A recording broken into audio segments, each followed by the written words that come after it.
1000 ದಿನ ತುಂಬಿದೆ, ಲಕ್ಷ ಜನಕ್ಕೆ ಹಕ್ಕು ಪತ್ರ ಕೊಡ್ತಾ ಇದೀರಿ, ಏನ್ ಹೇಳ್ತೀರಿ ಸರ್ ಈ ಸಂದರ್ಭದಲ್ಲಿ? ನಾವು ಏನು ಮಾತು ಕೊಟ್ಟಿದ್ದೀವಿ ಅದರಂತೆ ನಡೆದಿದ್ದೀವಿ. ಇದು 1000 ದಿನ ಆಚರಣೆ ಮಾಡ್ತಾ ಇರ್ತಕ್ಕಂಥದ್ದು ಇದು ಒಂದು ಮೈಲಿಗಲ್ಲ. ನಾವು ಬಡವರು, ಈ ದೇಶದ ಬಡವರು, ಮಹಿಳೆಯರು, ದಲಿತರು, ಹಿಂದುಳಿದವರು, ಅಲ್ಪಸಂಖ್ಯಾತರು ಇವನ್ನೆಲ್ಲ ಆರ್ಥಿಕವಾಗಿ, ಸಾಮಾಜಿಕವಾಗಿ ಕಾರ್ಯಕ್ರಮ ಇದನ್ನ ಮುಂದುವರಿಸತಕ್ಕಂಥ ಕೆಲಸವನ್ನು ಮಾಡ್ತೀವಿ. ಇಲ್ಲಿವರೆಗೆ ಏನ್ ಮಾತು ಕೊಟ್ಟಿದ್ದೋ ಅದರಂತೆ ನಡ್ಕೊಂಡಿದ್ದೀವಿ, ಮುಂದೆನೂ ಕೂಡ ನಡ್ಕೊತೀವಿ. ಸರ್, ಬಿಜೆಪಿ ಬಹಳ ವಿರೋಧ ಮಾಡ್ತಾ ಇದ್ದಾರೆ ಸರ್. ಸಾಧನಾ ಸಮಾವೇಶ ಅಲ್ಲ, ಅದು ಸೂತಕ ದಿನಾಚರಣೆ. ಯಾಕೆ ವಿರೋಧ ಮಾಡ್ತಾರೆ ಅಂದ್ರೆ ಹೊಟ್ಟೆ ಕಿತ್ನಿಂದ ಮಾಡ್ತಾ ಇದ್ದಾರೆ. ಯಾಕಂದ್ರೆ ಅವ್ರು ಏನು ಮಾಡಲಿಲ್ಲ 4 ವರ್ಷ, ಅದಕ್ಕೋಸ್ಕರ ವಿರೋಧ ಮಾಡ್ತಾರೆ. ಯಾವ ಪುರುಷಾರ್ಥಕ್ಕೆ ಮಾಡ್ಬೇಕು ಈ ಕಾರ್ಯಕ್ರಮ? ಯಾಕೆ ಅವ್ರು ಹೇಳ್ತಾರೆ ಅಲ್ಲಪ್ಪ, ನೀನ್ ಹೇಳಯ್ಯ, ಅವ್ರು ಹೇಳೋದು ಇಲ್ಲಿ ನೀ ಹೇಳಪ್ಪ. ಭ್ರಷ್ಟಾಚಾರ ತುಂಬಿದೆ, ಆರ್ಥಿಕತೆ ಕುಸಿದಿದೆ, ಈ ಸಂದರ್ಭದಲ್ಲಿ ಯಾಕೆ ಮಾಡಬೇಕು ಸಾಧನಾ ಸಮಾವೇಶ ಅಂತ ಯಾರು? ಬಿಜೆಪಿ ಅವರು 6 ವರ್ಷಕ್ಕವರು ಬೆಳಿಗ್ಗೆ ಮಾತಾಡಿದ್ದಾರೆ ಸರ್. ಏನ್ ಮಾಡಿದ್ರು ಅವರು 4 ವರ್ಷದಲ್ಲಿ? ಏನ್ ಮಾಡಿದ್ರು? ಈಗ 2018ರಲ್ಲಿ 600 ಭರವಸೆಗಳು ಕೊಟ್ಟಿದ್ರು. Not even 10% of the promises which have been made to the people of Karnataka, they could not able to fulfill them. ಇದು ಪರಿಸ್ಥಿತಿ ಇದ್ದದ್ದು.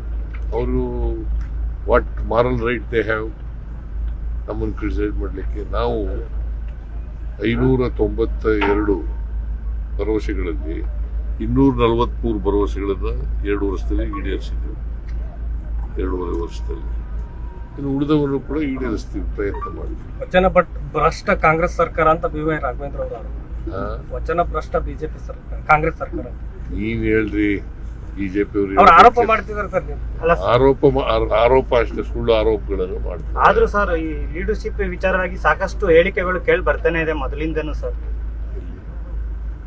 ನಾನು ಹೈಕಮಾಂಡ್ ಅವ್ರು ಏನ್ ಹೇಳ್ತೀನಿ ಅಂತ ಹೇಳಿದ್ದೀನಿ, ಪುನಃ ಕೇಳಬೇಡಿ ಅಂತ ಹೇಳಿದ್ದೀನಿ.